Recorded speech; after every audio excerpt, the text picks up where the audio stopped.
धान खरीदी चालू होते ही प्रदेश भर से मिलीजुली तस्वीरें सामने आई हैं। कहीं किसानों की खुशी है तो कहीं गम की कहानी। ऐसा ही गम हम आपको अंतागढ़ के पोड़ गांव से दिखा रहे हैं, जहां किसान अपने धान को बेचने के लिए भटकने को मजबूर है। स्थिति ऐसी है कि अगर धान खरीदी केंद्र वाले खरीदते हैं तो मिलर्स उठाते नहीं और न खरीदते हैं तो किसान कर्ज की चिंता में डूबा है। किसान का कहना है, मेरे पूरे धान खराब नहीं है, जितने सही हैं उतने ही खरीद लिए जाएं। अभी मैं मौजूद हूं अंतागढ़ के पोड़ गांव में, जहां पर से मुझे एक सूचना मिली कि एक किसान परेशान पोड़ गांव के धान खरीदी केंद्र में खड़ा है। मैं उनकी समस्या को सुनने के लिए जब उस स्थान पर पहुंचा और मैंने उससे बातचीत किया तो एक दुखद कहानी उसके साइड से मुझे बताई गई कि वो धान लगाने के लिए कर्जा लेता है, फिर धान लगाता है और लेकर इस जगह पर आता है बेचने को, तो धान खरीदी केंद्र के संचालक द्वारा खरीदने से मना कर दिया जाता है। मैं ये भी बता दूं कि उसने 2 बार इस जगह पर टोकन कटाया, ऐसा किसान का कहना है और कारण बताया जाता है कि धान में खराबी होने का। तो किसान हमारे साथ जुड़े हुए हैं, हम उनसे ही सीधे समझने का प्रयास करेंगे क्या दिक्कत आ रही है आपको धान बेचने में। तो मेरा धान लाल हो गया है बारिश के कारण, जिससे मंडी में मेरा धान बिक्री नहीं हो रहा है। तो जैसे अब धान बिक्री नहीं हो रहा है तो आप बता रहे थे कर्जा लिया हूं, तो उसको कैसे पटाएंगे आप? कैसे से लिए हैं तो इससे मेरा धान बिक्री नहीं हो रहा है, तो मैं सुसाइड करूंगा, जिससे मुआवजा मिलेगा, जिससे मेरे फैमिली घर वाले लोग केसीसी को पटाएंगे।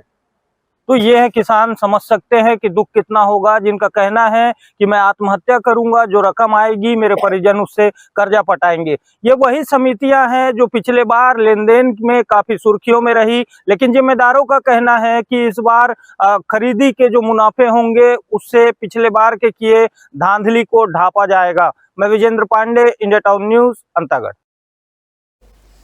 किसानों ने कहा कि उन्होंने केसीसी किसान क्रेडिट कार्ड के जरिए 40 से 45 हजार रुपए कर्ज लेकर धान लगाया था। अब उनके सामने कर्ज चुकाने की बड़ी चिंता है। किसान ने नम आंखों से कहा कि अगर उनका धान नहीं बिका तो उनके पास आत्महत्या करने के अलावा कोई विकल्प नहीं है। उनका कहना है कि आत्महत्या के बाद मिलने वाले मुआवजे से उनके परिजन कर्ज चुका देंगे। वहीं धान खरीदी केंद्र के संचालक ने अधिकारियों पर जिम्मेदारी डालते हुए कहा कि उन्हें धान न खरीदने के स्पष्ट निर्देश है। किसान ने कहा, मौसम की मार में मेरा क्या कसूर, जितने धान सही हैं उतने ही खरीदे। पूर्व वर्षों में धान खरीदी में घोटालों की चर्चा क्षेत्र में अभी भी है। विवादित समितियों को राहत और रियायत दी जाती है और उन्हीं समितियों को पुनः धान खरीदी का प्रभार दिया जाता है।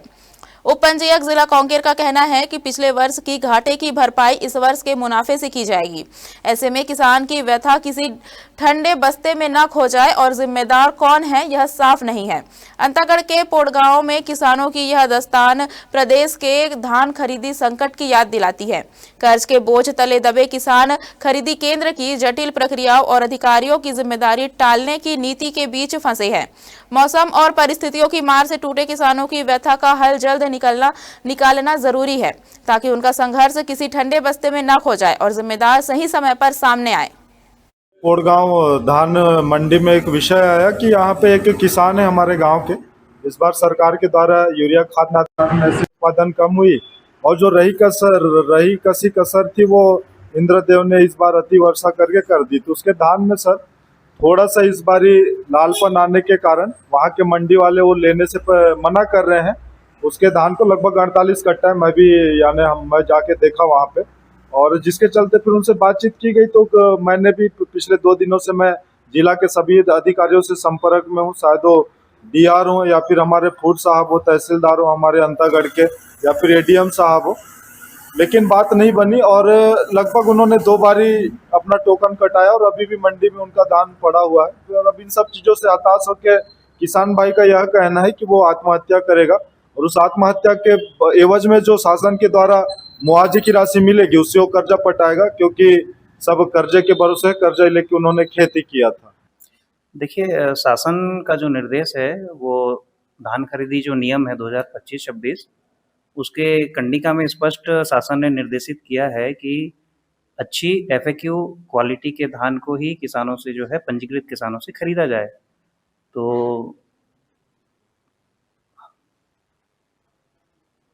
किसान का ये भी कहना है कि मौसम की मार के लिए वो जिम्मेदार नहीं है। ये तो ठीक बात है, पर नियम के तहत ही धान खरीदा जाएगा और इस संदर्भ में जो है अब धान को एक बार फिर से चेक करवाते हैं। हमारे साथ धान खरीदी केंद्र के संचालक मौजूद हैं। हम उनसे समझने का प्रयास करेंगे कि उस किसान के धान को आप क्यों खरीदने से मना कर रहे हैं। धान पाकड़ होने के कारण। तो जब 2 दिन पहले टोकन कटा और जब धान वहां पे आया तो आपने कभी जिम्मेदार अधिकारियों को बताया कि इस धान में इस तरीके की समस्या है? जी बताया था। तो उनके साइड से क्या जवाब आया? मतलब धान पाकड़ है तो ये नहीं चलेगा ऐसे करके। फिर क्या बोला उन अधिकारी ने? आप लोग देखो, यदि आपको चलता है तो आखिर तो आपको बेचना है यहाँ से धान, तो आप देख लो, चलेगा तो खरीद लो, नहीं चलेगा तो आप देखो, ऐसे बोले। तो मैं उठा नहीं होगा हमसे, मतलब मिलर लोग आके पूरा छांट के ले जाते हैं, तो मैं खरीदूंगा नहीं। तो ये थे हमारे साथ धान खरीदी केंद्र के संचालक।